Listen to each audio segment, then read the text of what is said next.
René nasceu dia 31 de março de 1596, na França, e morreu dia 11 de fevereiro de 1650. Aos 8 anos, foi enviado para uma escola jesuíta, onde estudou matemática e ciências humanas. Ele é considerado o criador do pensamento cartesiano, que é o sistema filosófico que deu origem à filosofia moderna. Graduou-se em Direito pela Universidade de Poitiers aos 22 anos. Começou a estudar teologia e medicina. Ele não foi adiante, alegando que queria descobrir o mundo e o conhecimento que estava dentro dele próprio. Com Helene James, nasceu sua única filha, Francine, que morreu em seus braços aos 5 anos de idade. Escreveu muitos trabalhos relacionados à matemática e filosofia. Ele é considerado o pai da filosofia moderna, porque, ao tomar a consciência como ponto de partida, abriu caminho para a discussão sobre ciência e ética, principalmente ao ressaltar a capacidade humana de construir o próprio conhecimento.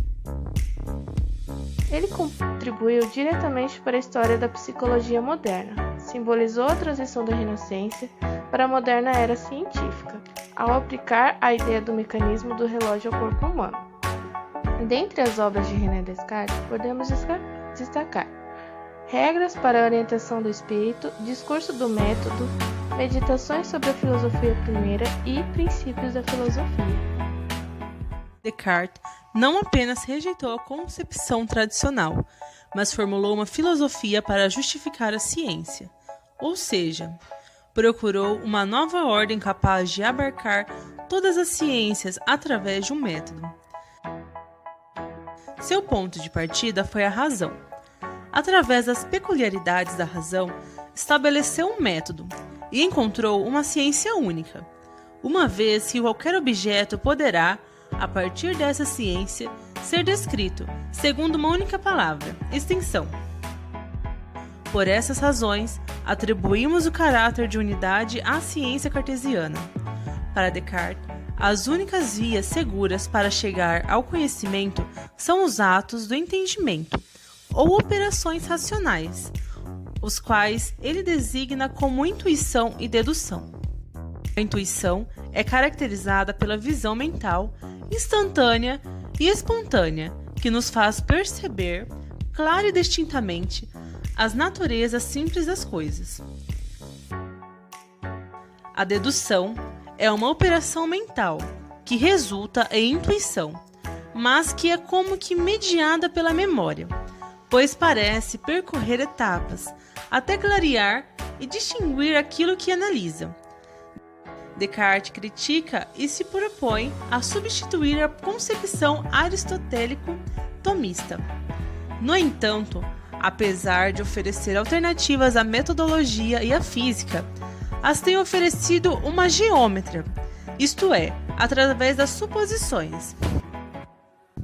Mesmo empregando a suposição enquanto estilo, é preciso ultrapassá-la. Caso contrário, a filosofia de Descartes pode não revelar aquilo a que se propõe. Uma nova e arrojada interpretação da realidade no qual o eu pensante, por conhecer as leis que regulam a matéria e as condições de sua própria natureza, poderá, doravante, interferir racionalmente no mundo. O método de Descartes tem por base as operações racionais do entendimento humano, a mates universalis. É entendida na razão que a unidade do conhecimento referenda, pois é o sujeito conhecedor que, através da sua capacidade cognitiva, modela o objeto e, assim, o torna cognoscível, posto que, para Descartes, as ciências consistem exclusivamente no conhecimento intelectual. Ele é responsável pelo desenvolvimento do racionalismo cartesiano, segundo o qual o homem não pode alcançar a verdade pura através de seus sentidos. As verdades residem nas abstrações e em nossa consciência, na qual habitam as ideias inatas. A razão é a única fonte de todo conhecimento, e os sentidos nos enganam. Ele fala para duvidar de todo objeto e ideia, e também que o real e o sonho podem ser iguais. Por isso, ele duvidou da existência de tudo, concluindo que o ser que pensa existe. O método cartesiano proposto por ele traz 4 regras para chegar à verdade. Primeira, não acolher uma coisa como verdadeira. Segunda, dividir os problemas para resolvê-los. Terceiro, colocar em ordem os pensamentos do simples para o complexo. E quarta, prestar atenção nos detalhes. A máxima cartesiana penso logo existo significa que quem existe pensa, e que quando o pensamento se passa por sua mente, você não pode duvidar dele, pois é uma atividade, logo precisa de um sujeito que esteja realizando-a. Assim, todo pensamento prova que você existe. A única coisa que ele não podia duvidar era da própria dúvida e, consequentemente, do seu pensamento. Assim, surgiu a máxima penso logo existo. Se eu duvido de tudo, o meu pensamento existe, e se ele existe, eu também existo.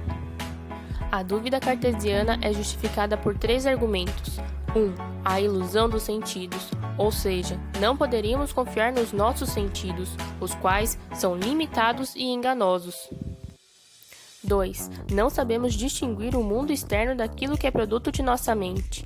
3. Há o gênio maligno, que seria capaz de produzir ilusões que pareciam para nós a realidade, mas que na verdade não passaria de uma grande enganação. O método dedutivo é um processo de análise de informação que leva a uma dedução, que usa da dedução e intuição para chegar a um resultado final. Um dos principais modelos ao qual o método dedutivo é aplicado é o silogismo, que é uma construção lógica a partir de 2 proposições e a partir dessas 2 exposições chega a uma conclusão com uma terceira sugestão. É o inverso do método indutivo. O método dedutivo parte do geral para o particular, onde somente a razão é capaz de levar ao conhecimento verdadeiro. Uma das principais correntes é o racionalismo, que tem como partida a existência do racional do homem. Isto depois estrutura o que fica conhecido atualmente como o homem moderno. É aquele que faz uso da razão para se comunicar. Descartes busca pela verdade, o que gera uma busca por um problema vital, onde é gerada uma dúvida e uma incerteza radical da realidade. Para Descartes, o pensamento é real, penso logo existo. Desta forma, conclui-se que o homem é um ser pensante, porque tem uma existência física e pensante que consegue acessar o espírito pela razão.